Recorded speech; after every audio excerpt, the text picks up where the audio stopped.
بسم اللہ الرحمن الرحیم۔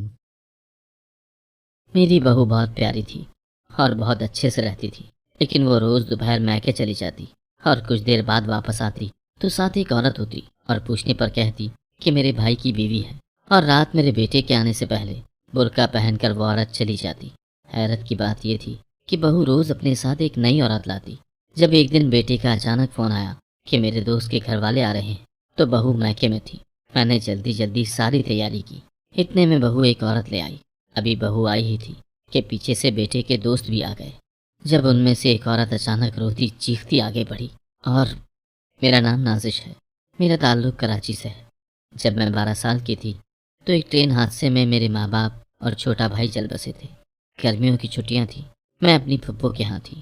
بابا، امی اور میرا پیارا بھائی بھی پھپھو کی طرف آ رہے تھے، لیکن میں کبھی ان کا چہرہ دوبارہ نہیں دیکھ سکی۔ میری ہنستی بستی زندگی، ایک خوشحال گھرانہ چند دن میں ہی تباہ ہو گیا تھا۔ مجھے پھپھو نے اپنے پاس رکھ لیا۔ میرے ددیال میں اور کوئی نہیں تھا، اور ننیال پنجاب میں رہتا تھا۔ میری مما کا تعلق صوبہ پنجاب کے شہر لاہور سے تھا۔ میری پھپھو کے 3 بچے تھے، میں بھی انہی کے ساتھ اسکول جانے لگی۔ میرے ماں باپ کو گزرے 2 سال ہو گئے تھے اور میں پڑھائی میں پیچھے رہ گئی۔ میں اپنے گھر واپس جانا چاہتی تھی، لیکن پھپھو نے کہا کہ وہاں اکیلی کیسے رہو گی، ابھی تم بہت چھوٹی ہو، جب بڑی ہو جاؤ گی تو چلی جانا، تب میں تمہیں نہیں روکوں گی۔ تم میرے مرحوم بھائی کی آخری نشانی ہو، اگر تمہیں کچھ ہو گیا تو میرا کیا ہوگا؟ بابا اپنی بہن سے بہت پیار کرتے تھے، بہت ناز نخرے اٹھاتے تھے۔ سب کہتے تھے کہ اتنی محبت آج کل کے بھائی بہنوں میں کہاں ہوتی ہے۔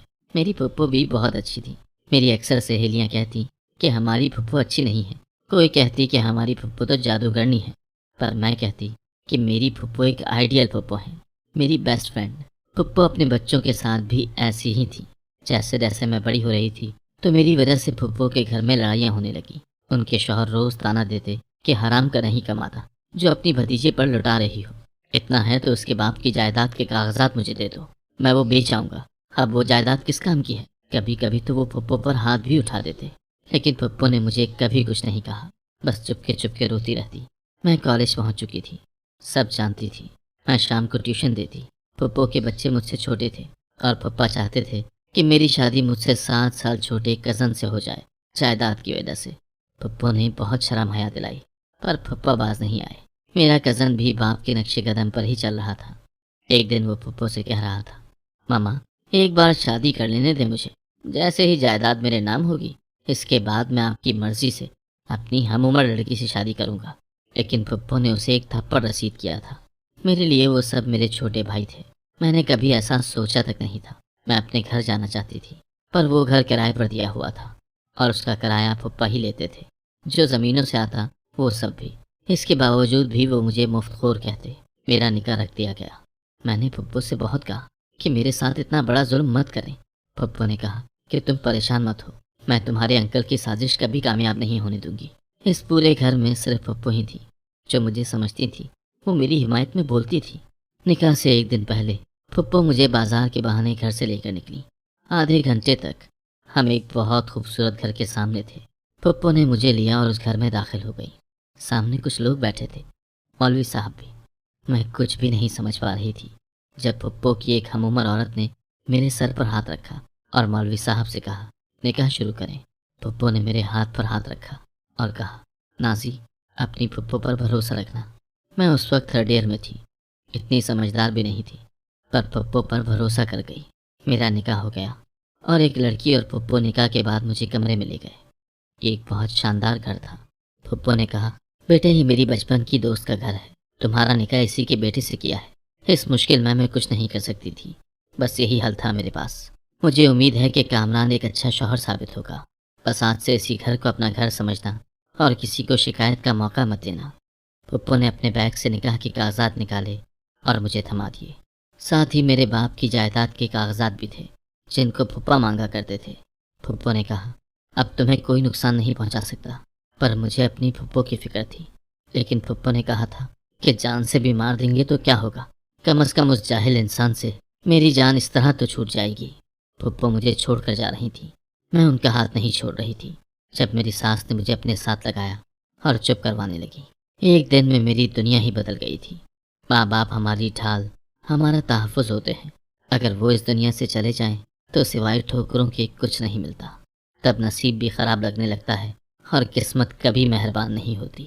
میری ساس نے مجھے کھانا کھلایا، میری نند نے مجھے سب کا تعارف کروایا، لیکن کامران وہاں موجود نہیں تھا۔ نند نے بتایا کہ بھائی وکیل ہیں، آج ان کی ضروری ہیئرنگ تھی، شام تک آ جائیں گے۔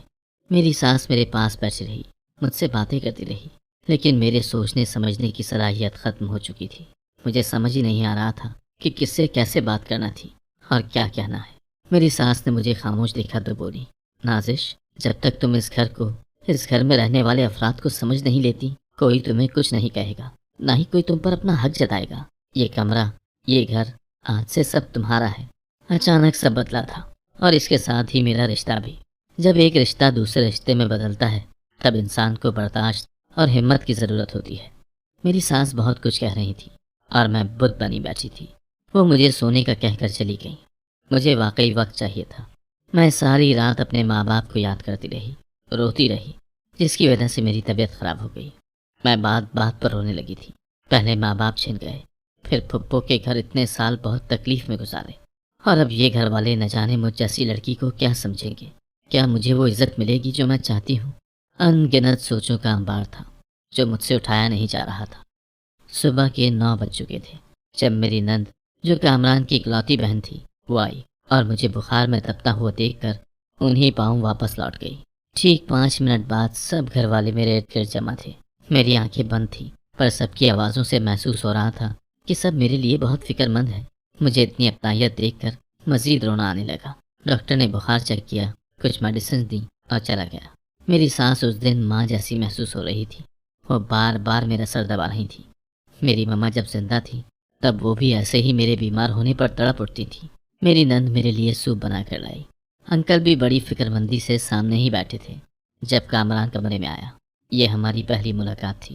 ہمارا آج آمنا سامنا ہوا تھا۔ اسے میری طبیعت کا پتہ چلا تو پوچھنے چلا آیا۔ میں اسے کیا جواب دیتی، مجھے کچھ بھی سمجھ نہیں آ رہا تھا۔ جب سب کمرے سے چلے گئے اور وہ بیڈ کے پاس کھڑا مجھے گھور رہا تھا، اس نے ہاتھوں میں سوپ کا پیالہ پکڑا ہوا تھا۔ جب وہ میرے پاس بیٹھا اور مجھے سوپ پلانے لگا، میں نظر نہیں اٹھا پا رہی تھی۔ میرے لیے سب اجنبی تھے۔ میرا ذہن کسی بھی چیز کو قبول نہیں کر پا رہا تھا۔ کامران نے کہا، جتنا وقت چاہیے تمہیں میں دوں گا، اپنی پڑھائی مکمل کرو اور اس گھر کو اپنا گھر سمجھو۔ میں پوری کوشش کروں گا کہ میری وجہ سے تمہیں کوئی دکھ نہ پہنچے۔ وہ جا چکا تھا۔ اس کی اچھی سوچ میرا ڈر ختم کر چکی تھی۔ جیسے میں ٹھیک ہو گئی ہوں۔ میں جیسے ہی ٹھیک ہوئی، گھر کے افراد میں اٹھنے بیٹھنے لگی، کالج جانے لگی۔ پھپھو سے بات ہوئی تو انہوں نے بتایا کہ تمہارے پپا کا اسی دن ایکسیڈنٹ ہو گیا تھا، اب وہ چل نہیں سکتے۔ تم سے بھی شرمندہ ہیں، لیکن تم کبھی یہاں مت آنا، میں ملنے آؤں گی۔ کامران مجھے لے کر اماں ابا کی قبر پر گیا۔ میں کامران کا ساتھ پا کر خود کو بہت خوش نصیب سمجھ رہی تھی۔ کالج جانے کے بجائے گھر والوں کے دلوں میں جگہ بنانے کا سوچا، اور جب میری نند کی شادی ہوئی تو ساتھ ہی میرا اور کامران کا ولیمہ بھی ہوا۔ میں دلہن بن کر بہت خوبصورت لگ رہی تھی، پر دل اداس تھا کہ کاش میرے بابا اور امی بھی زندہ ہوتے تو مجھے دیکھ کر کتنا خوش ہوتے۔ کامران نے میرا ہر خواب پورا کرنے میں مدد کی۔ میری ساس نے مجھے کبھی سانس بند کر نہیں دکھایا۔ وہ کہتی تھی کہ زندگی چھوٹی سی ہے بیٹی، نفرتیں پال کر دوسروں کو تکلیف دینے کا کیا فائدہ۔ جب ہم اپنی جوانی اپنی مرضی سے جی چکے ہیں تو ہمارا فرض ہے کہ اپنے بچوں کو بھی ان کی مرضی سے جینے دیں۔ میں ان کی ہر بات کو پلو سے باندھ رہی تھی۔ میں بھی ایسے ہی اچھی ساس بننا چاہتی تھی۔ میری ساس کی طبیعت خراب رہتی اور میرے پہلے بیٹی کی پیدائش پر وہ دنیا سے رخصت ہو گئی۔ اس دن مجھے لگا کہ میری ماں اب مجھے چھوڑ کر گئی ہے۔ میں سب سے زیادہ تکلیف میں تھی۔ میں نے 5 سال اپنی ساس کے ساتھ گزارے تھے۔ آج تک ان کے منہ سے اپنے لیے ایک بھی لفظ برا نہیں سنا تھا۔ میں اب چپ چپ رہنے لگی تھی۔ میرا شوہر مجھے بہت سمجھاتا، پر میں کیا کرتی؟ مجھ میں کسی کو بھی کھونے کی ہمت ہی نہیں تھی۔ میرا بیٹا 3 سال کا ہو گیا تھا جب اللہ نے مجھ پر کرم کیا اور مجھے اپنی نعمت سے نوازا۔ میری فیملی پوری ہو چکی تھی، اب مجھے ان کی بہترین تربیت کرنا تھی۔ میرے سسر کی تو جان بستی تھی میرے دونوں بیٹوں میں۔ وہ چاہتے تھے کہ جب بچے بڑے ہو جائیں تو میں اپنی نند کی بیٹی لوں، پر وہ ابھی بچے تھے۔ میں ابھی سے ایسی کوئی بات نہیں کرنا چاہتی تھی۔ میرے دونوں بیٹے اسکول جانے لگے۔ میں پوری کوشش کر رہی تھی کہ جیسے میری ساس نے اپنے بچوں کی تربیت کی ویسے ہی میں بھی کر سکوں۔ اس معاملے میں میرے سسر اور میرے شوہر نے بہت ساتھ دیا۔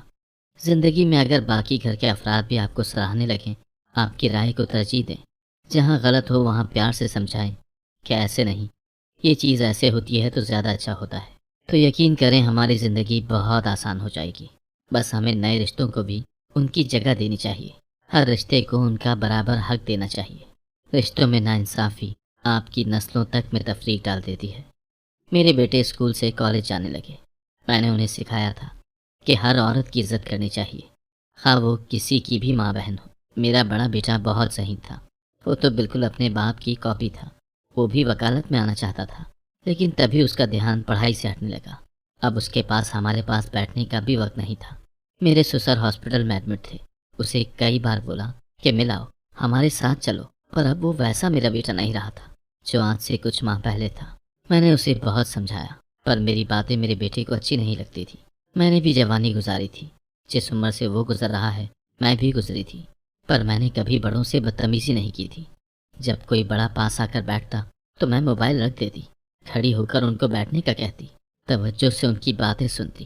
پر میرا بیٹا جس راہ پر چل پڑا تھا، مجھے ڈر تھا کہ کہیں ایسی جگہ نہ بھٹک جائے جس سے واپسی کا راستہ نہ ملے۔ میرے شوہر میری پریشانی بھانپ جاتے تھے۔ اللہ نے مجھے ایسا جیون ساتھی دیا تھا جس پر جتنا اللہ کا شکر ادا کروں کم ہے۔ میرے سسر نے مرنے سے پہلے کہا کہ وہ اپنے پوتے اور نواسی کی شادی دیکھنا چاہتے ہیں۔ ہم نے گھر پہ بات کی، ہمیں اور کیا چاہیے تھا۔ مجھے ویسے بھی اپنی نند کی بیٹی بہت پسند تھی۔ شام کو میرے میاں نے بیٹے سے بات کرنے کا کہا۔ میری بات سنتے ہی اس نے مجھ سے کہا، یہ آپ کیا کہہ رہی ہیں؟ میری زندگی کا فیصلہ آپ کیسے کر سکتی ہیں؟ جب آپ اپنی زندگی جی چکی ہیں تو مجھے بھی میری مرضی سے میری زندگی جینے دیں۔ وہ یہ سب باتیں آرام سے بھی کر سکتا تھا، میری تربیت ایسی نہیں تھی۔ میں آنسو بہاتی اپنے کمرے میں چلی گئی۔ مجھے دکھ ہوا۔ ماں باپ کو سچ میں بہت دکھ ہوتا ہے جب ان کی اولاد نافرمانی کرتی ہے، ان سے بدتمیزی کرتی ہے۔ میری تو ایسی تربیت بھی نہیں تھی، پتہ نہیں کہاں کمی رہ گئی جو آج میرا بیٹا مجھ سے ایسے بات کر رہا ہے۔ میرے شوہر نے کہا کہ میں جانتا تھا کہ وہ ایسے ہی ریئیکٹ کرے گا، کیونکہ وہ کسی اور سے محبت کرتا ہے۔ آئے دن مجھ سے پیسے لیتا ہے، گھومتا ہے۔ ایک دو بار میں اسے ایک لڑکی کے ساتھ دیکھ چکا ہوں۔ میں بھی پہلے سے جانتی تھی کہ لڑکی کا چکر ہے، پر مجھے اپنی تربیت پر یقین تھا کہ میں جہاں کہوں گی میرا بیٹا شادی کر لے گا۔ میری نند کی بیٹی ایک اچھی لڑکی تھی، وہ اچھی جیون ساتھی ثابت ہوتی۔ میں بہت پریشان تھی کہ کیسے اپنے سسر کا سامنا کروں گی، پر ان کے یہ سب دیکھنے سے پہلے ہی وہ دنیا سے رخصت ہو گئے۔ ایک بار پھر ماں باپ کا سایہ مجھ سے چھن گیا اور میں پہلے سے بھی زیادہ چپ ہو گئی۔ میرے ساتھ بس میرے شوہر کا ساتھ تھا۔ اللہ نے یہ رشتہ بھی بہت خوبصورت بنایا ہے۔ پہلے ایک لڑکی ماں باپ کے گھر ہوتی ہے، جب بڑی ہوتی ہے تو اسے بیاہ دیا جاتا ہے۔ اس دن میں سمجھ گئی تھی کہ شوہر کا رشتہ ہمیشہ رہنے والا ہوتا ہے، باقی سب عارضی رشتے ہوتے ہیں جو وقت کے ساتھ ساتھ آپ کو تنہا چھوڑ دیتے ہیں۔ میرے سسر کو گئے ابھی 5 ماہ ہی ہوئے تھے۔ میرے بیٹے کو ایک بار بھی خیال نہیں آیا کہ اپنی بدتمیزی پر اپنی ماں سے معافی بھی مانگے۔ 5 ماہ بعد وہ میرے سامنے آیا، مجھ سے کہا، ماما کل شام 5 بجے تیار رہے گا، ہم صبا کے گھر جا رہے ہیں۔ میں نے اس سے کچھ نہیں پوچھا کہ کون صبا، کیا کرتی ہے، اور نہ ہی اس نے بتانا گوارا کیا۔ میں گھر میں کوئی بھی ہنگامہ نہیں چاہتی تھی۔ میں جانتی تھی کہ میرا بیٹا محبت کی اونچی ہواؤں میں اڑ رہا ہے، یہ جانے بنا کہ محبت ہر ایک کا نصیب نہیں بنا کرتی، اور جب ماں باپ ناراض ہوں تو اولاد کیا کرے گی۔ ایسے رشتے کو جس کو نبھانے کے لیے وہ غلط راستوں کا انتخاب کرتے ہیں، ماں باپ تو کبھی اولاد کا برا نہیں چاہتے۔ میں نے تو اپنی اولاد کو ان کی مرضی کرنے کا پورا حق دیا تھا، پر میرا بیٹا اس حق کا غلط استعمال کر رہا تھا۔ اپنے شوہر کے کہنے پر میں ساری ناراضگی بھلا کر اپنے بیٹے کے ساتھ چلی گئی۔ گھر باہر سے دیکھنے میں کافی بڑا اور اچھا تھا، لیکن پتہ نہیں کیوں میں مطمئن نہیں تھی۔ مجھے یہ سب کچھ بناوٹی لگ رہا تھا۔ لڑکی کا باپ نہیں تھا، وہ 4 بہنیں ہی تھیں، اور کچھ سال پہلے باہر کے ملک سے یہاں شفٹ ہوئے تھے۔ لڑکی پیاری تھی، پر مجھے وہ لڑکیاں بہت پیاری لگتی ہیں جو سر پر دوپٹہ اوڑھ کر رکھتی ہیں، اور یہاں ماں سے لے کر بیٹیوں تک کسی کے سر پر دوپٹہ نہیں تھا۔ میرے لیے وہاں 5 منٹ بیٹھنا بھی محال تھا۔ میرے ساس سسر کہا کرتے تھے کہ ہمیشہ اپنے جیسے لوگوں میں ہی رشتہ داری کرنے سے انسان خوش رہتا ہے، اسے مزید بڑا نہیں بننا پڑتا، اور نہ ہی لوگوں کے آگے پیچھے پھرنا پڑتا ہے۔ مالی حیثیت میں ہم بھی کم نہیں تھے، پر ان لوگوں جیسی بناوٹ نہیں آتی تھی۔ ہم جو تھے وہی رہتے تھے۔ میں چپ کر کے گھر آ گئی، اپنے شوہر سے مشورہ کیا۔ اس نے کہا، اگر تمہیں نہیں پسند تو ہم یہ رشتہ نہیں کرتے۔ لیکن میرے بیٹے نے کہا کہ اگر آپ لوگوں نے میرا رشتہ وہاں نہ کیا تو میں یہ گھر چھوڑ کر چلا جاؤں گا۔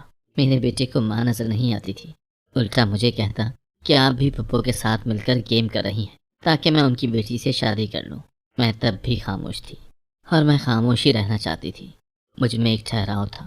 اب ایک بچی تو نہیں رہی تھی، جوان بیٹوں کی ماں تھی۔ میں ایک سانس بننے چاہ رہی تھی اور مجھے اپنی سوچ کو بدلنا تھا۔ اور ہم نے بنا چھان بین کے، بنا کسی سے پوچھے اپنے بیٹے کا رشتہ وہیں طے کر دیا۔ وہ بہت خوش تھا، پر مجھے عجیب عجیب خواب آتے۔ جیسے جیسے شادی کے دن قریب آ رہے تھے، میرا دل بہت گھبرانے لگا تھا۔ مجھے ایسا لگتا جیسے کچھ ہونے والا ہے، کچھ بہت برا۔ ماؤں کے دل ہی اللہ نے ایسے بنائے ہوتے ہیں۔ کچھ دنوں بعد میری نند کی بیٹی ایمان آئی۔ اس نے کہا، ممانی، آپ جانتی تھی کہ میں فیضان سے بچپن سے محبت کرتی آ رہی ہوں۔ اس کے لیے کتنی دعائیں مانگی، آپ نے اس کے لیے ایک اور لڑکی پسند کر لی۔ آپ نے ایک بار بھی میرا نہیں سوچا۔ وہ میرے گلے لگ کر رو رہی تھی۔ اسے ایک ایک بات بتانا ضروری تھی۔ ایمان نے کہا، ممانی، میں فیضان کا انتظار کروں گی۔ میں کبھی کسی اور سے شادی نہیں کر سکتی۔ فیضان کی جگہ میں کسی کو نہیں دے سکتی۔ وہ بہت معصوم اور سلجھی ہوئی لڑکی تھی۔ میں بھی ماں تھی۔ مجھے اس کا درد، اس کی اذیت، سب کچھ بہت تکلیف دے رہا تھا۔ میں نے اپنے بیٹے کو صاف لفظوں میں کہہ دیا کہ اگر شادی کرنی ہے تو سادگی سے نکاح کر لے، نہیں تو جیسے اس کی مرضی۔ لڑکی والوں نے بہت واویلا مچایا، بہت پریشر ڈالا، لیکن میرا فیصلہ اٹل تھا۔ اگر وہ لوگ مزید پریشر ڈالتے تو میرا بیٹا جانتا تھا کہ میں نے اس رشتے سے انکار ہی کر دینا ہے۔ مجھے پتا ہے کہ مجھے ایسا نہیں کرنا چاہیے تھا، پر ایک معصوم لڑکی کے آنسوؤں پر میں اپنے بیٹے کے سر پر صحرا کیسے سجاتی؟ مجھے اپنے بیٹے کے سسرال والے ذرا پسند نہیں تھے، پر میں خاموش رہی اور اپنی بہو کو قبول کیا۔ دل اب بھی مطمئن نہیں تھا، ایک دھڑکن سا تھا جو لگا رہتا۔ لڑکیوں کا باپ زندہ نہیں تھا تو پھر اتنا پیسہ کہاں سے آ رہا تھا؟ ابھی ان کی باقی بیٹیاں بھی تھیں جو میری بہو سے بڑی تھیں۔ میرا چھوٹا بیٹا رات میں اپنے باپ پر گیا تھا اور بڑے بیٹے کی صرف شکل اپنے باپ سے ملتی تھی۔ جب اپنے چھوٹے بیٹے سے کہا کہ تم ایمان سے شادی کر لو تو اس نے کہا، ماما، آپ کا حکم سر آنکھوں پر، لیکن ایمان کے ساتھ زیادتی ہوگی، اسے تکلیف میں مت ڈالیں۔ ہم سب جانتے ہیں کہ وہ بھائی سے محبت کرتی ہے اور میں نے اسے ہمیشہ اپنی بڑی بہن سمجھا ہے۔ آپ جیسا کہیں گی میں ویسا کر لوں گا، پر پلیز ماما، ایسے کئی زندگیاں تباہ ہو جائیں گی۔ میرا چھوٹا بیٹا اتنا سمجھدار نکلے گا، مجھے آج پتا چلا۔ میں نے ہمیشہ کی طرح اپنا فیصلہ اللہ پر چھوڑ دیا۔ اپنی نئی نویلی بہو کے خوب آبوقت کی، اسے قبول کر لیا اور دل میں پیدا ہونے والے خدشات کو گہری نیند سلا دیا۔ میرا بیٹا خوش تھا، مجھے اور کیا چاہیے تھا؟ شادی کو 3 ماہ ہو چکے تھے۔ وہ باہر ہی گھومتے، کھانا بھی باہر ہی کھاتے۔ ہمارے گھر میں باقی کام ملازم کرتے تھے، پر رسوئی ہمیشہ گھر کی عورتیں کرتی تھیں۔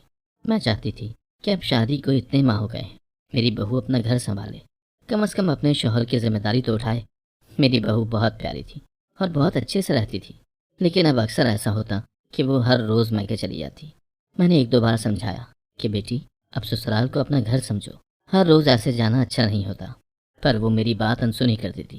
وہ صبح کو میرے بیٹے کے آفس چلے جانے کے بعد میکے چلی جاتی، اور جب دوپہر کو لوٹتی تو ساتھ ایک عورت آتی اور پوچھنے پر کہتی کہ بھائی کی بیوی ہے، جبکہ ان لوگوں نے کہا تھا کہ ان کا کوئی بیٹا نہیں ہے۔ اب بھائی کہاں سے آ گیا؟ میری پریشانی بڑھتی جا رہی تھی۔ اب ہر روز ایک نئی لڑکی میری بہو کے ساتھ ہوتی اور رات بیٹے کے آنے سے پہلے برقع پہن کر وہ عورت چلی جاتی۔ میں نے اپنے شوہر سے کئی بار کہا، ہر بار وہ کہتے کہ یہ سب تمہارا وہم ہے، اگر وہ میکے جاتی ہے تو جانے دو، ہمیں کیا کرنا ہے؟ لیکن میری پریشانی بڑھتی جا رہی تھی۔ میں اپنے بیٹے سے بات کرنا چاہتی، پر مجھے موقع ہی نہیں مل رہا تھا۔ جب ایک دن بیٹے کا اچانک فون آیا کہ میرے دوست کے گھر والے آ رہے ہیں، بہو تو میکے میں تھی۔ میں نے جلدی ساری تیاری کی۔ اتنے میں بہو ایک عورت کے ساتھ آئی۔ ابھی بہو آئی ہی تھی کہ پیچھے سے بیٹے کے دوست بھی آ گئے۔ جب ان میں سے ایک عورت اچانک روتی چیختی آگے بڑھی اور کہا، ہنا، میری بچی تم یہاں ہو؟ بہو کے ساتھ آئی لڑکی اپنی ماں کے گلے لگ کر رو رہی تھی۔ سب ایک دوسرے کا منہ دیکھ رہے تھے کہ یہ کیا ماجرا ہے۔ میرے بیٹے کے دوست کی ماں اپنے بیٹے کی شادی کا کارڈ دینے آئے تھے۔ جب وہ لڑکی میری بہو کے ساتھ آئی تو کہنے لگی، اماں، مجھے معاف کر دیں، میں جس کے لیے گھر سے بھاگی اسی نے مجھے دھوکہ دیا، مجھے استعمال کیا اور گلشن بائی کے کوٹھے پر مجھے بیچ دیا۔ میں 2 سال سے وہیں ہوں، گھر آنا چاہتی تھی، پر میں جس عزت سے گھر سے نکلی تھی وہ عزت اب میرے پاس نہیں رہی۔ یہ جو آنٹی کی بہو ہے، یہ اسی گلشن بائی کی بیٹی ہے۔ ان لوگوں نے میرے ساتھ اچھا نہیں کیا۔ یہ لڑکوں کے ذریعے مجھ جیسی لڑکیوں کو ٹریپ کرتے ہیں اور پھر ان کو ہر روز چند ہزار میں بیچ دیتے ہیں۔